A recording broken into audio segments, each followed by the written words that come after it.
Welcome. You're here because you're probably taking the AP Lang exam. This video is intended to help prepare you for the second of the 3 essays that you'll do during the free response section of the exam. This is all about the rhetorical analysis essay. Now, before we can get to talking about how to write the rhetorical analysis essay, we have to talk about how do we even understand the question. And so that's what this video is going to do. It's going to set you up to understand the prompt and the passage of the rhetorical analysis so that you're ready to go when you start to write your essay. So, what's the goal of reading the prompt and the passage? It's really 4 pieces. One is to gather as much background information as you possibly can. 2 is to determine the task of your essay, that's the prompt part. 3 is to set the focus for reading and annotating the passage. And then 4 is, as you're reading and annotating, to start to identify the rhetorical strategies and patterns that you notice. So before we can dig into all of the fun of finding the rhetorical strategies, we first have to understand the big picture, how that background information all fits together. So we're going to talk about the triangle, or as it's often called, the rhetorical situation. I'm a very visual person, so I like to be able to visualize this as the triangle with the purpose in the middle. The purpose is made up of 3 points. Those 3 points consist of the writer-speaker, the creator of the purpose, the subject, what the purpose is about, and the audience, who the purpose is intended for.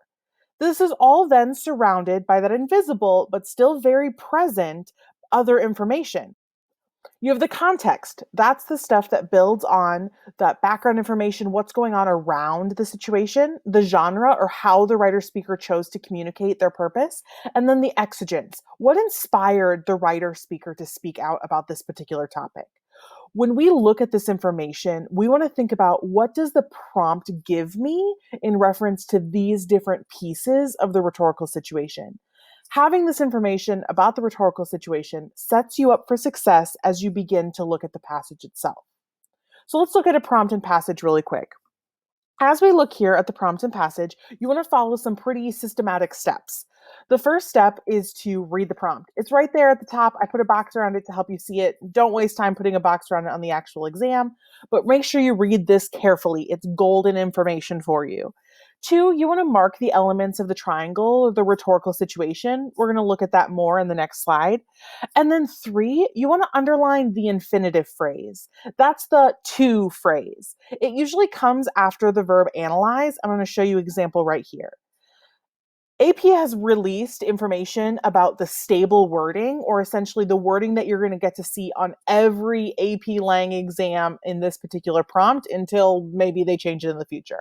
But we can see here that the stable wording is listed below. Obviously, the stuff in italics could possibly change. Now, the infinitive, that last bit, is the to phrase, and I've highlighted it here.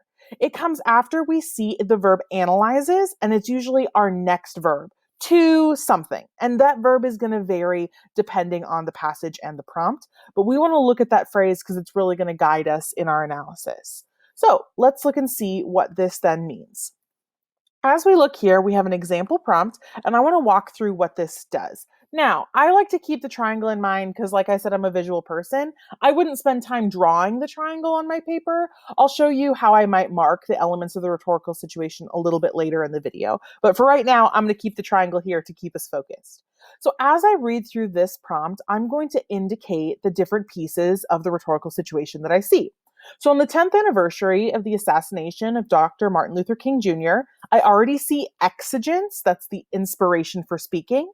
The labor union organizer and civil rights leader, Cesar Chavez, that's my writer-speaker, published an article in the magazine, that's my genre, of a religious organization devoted to helping those in need. That's my audience. Read through the following excerpt from the article carefully, then in a well-written essay, analyze the rhetorical choices Chavez makes to develop his argument about nonviolent resistance. That's my subject.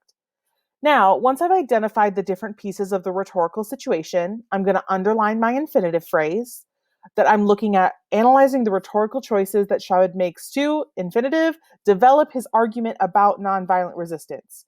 Now, I'm going to steal a strategy from Garden of English, which is an excellent resource for AP Lang teachers and students. And on that website, the suggestion comes that once you've underlined that infinitive, you want to rephrase it as a question.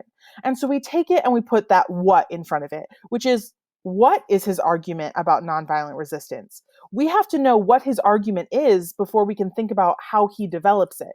So this is a quick look at how I might analyze this prompt. We're going to look at a second one now, and I'm going to ask you to take the lead. So as we look at this next prompt, you can pause this video, read through it carefully, and then work on identifying those different elements of the rhetorical situation. I've put the triangle here to help you. Go ahead and pause now and come back when you're ready. So now that you've read through the prompt on your own and you're ready to start identifying pieces of the rhetorical situation, I'm essentially going to walk through and just mark them really quickly.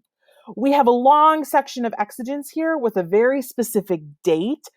We also have our writer speaker. We have some context about what's going on. Notice that we also have the date that this news conference is held, which holds both the genre, news conference, and also the audience, because we know that different groups of people watch the news. That's the audience. It's a little bit broader. We would call this an indirect address. There's no stated audience. Notice the difference in the dates. That can be really helpful when we analyze exigence. And then we have our subject about the hike in steel prices. Now, I'm underlining my infinitive phrase to achieve his purpose. And you'll notice it's a lot shorter than the previous one, but I can still put that question in. What is his purpose? What is he trying to do with this news conference? Now that we've looked at two different prompts, I want to spend just a little bit of time looking at a passage.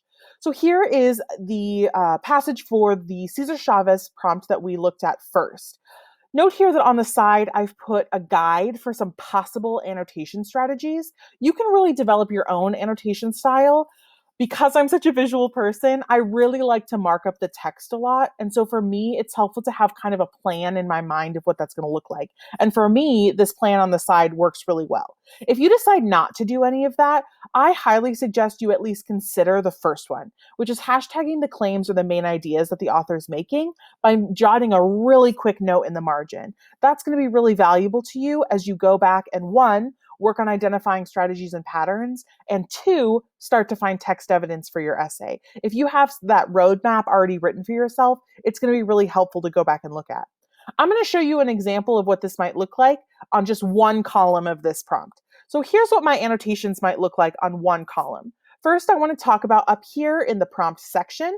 Notice that I didn't go through and highlight like I did on the first one. I just labeled them with letters to help me remember the pieces of the rhetorical situation. I have my exigence, my writer speaker, my genre, and my audience. I've underlined my infinitive phrase, and I've rewritten the infinitive phrase as a question here.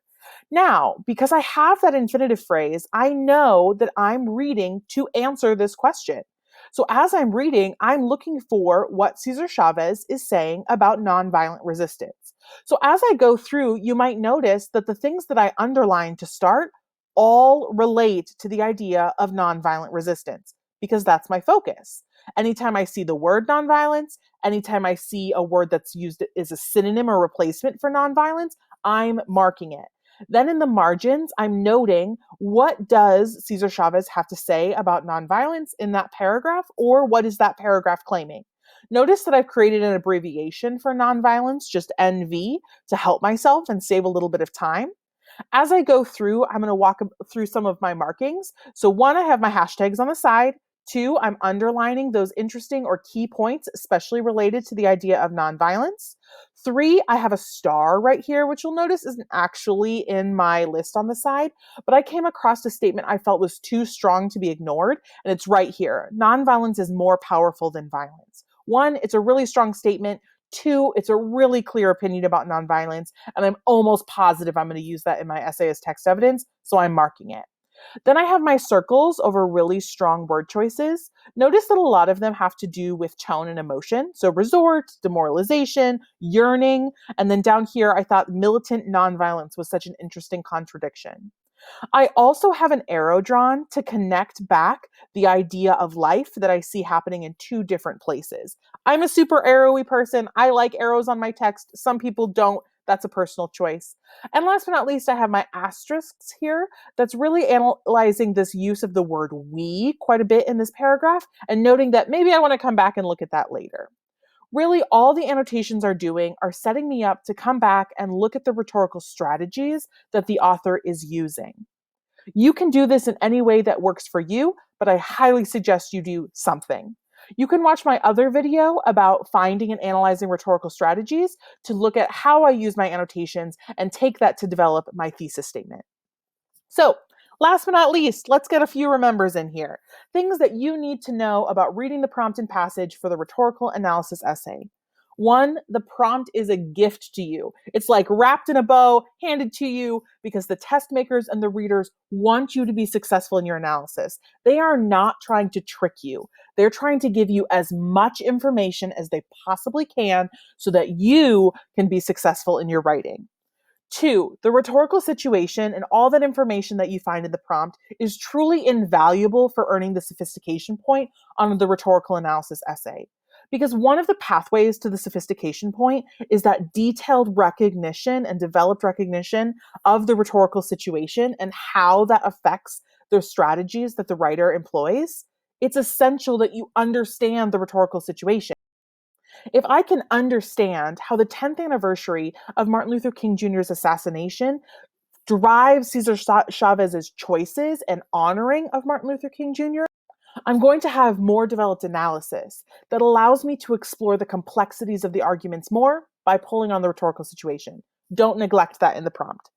And last but not least, I know I went in a lot of detail in this video, but in reality, on the exam, you're really going to spend about 10 minutes reading and marking through the passage and then start writing. At least start writing your thesis, then you can go back and look for text evidence.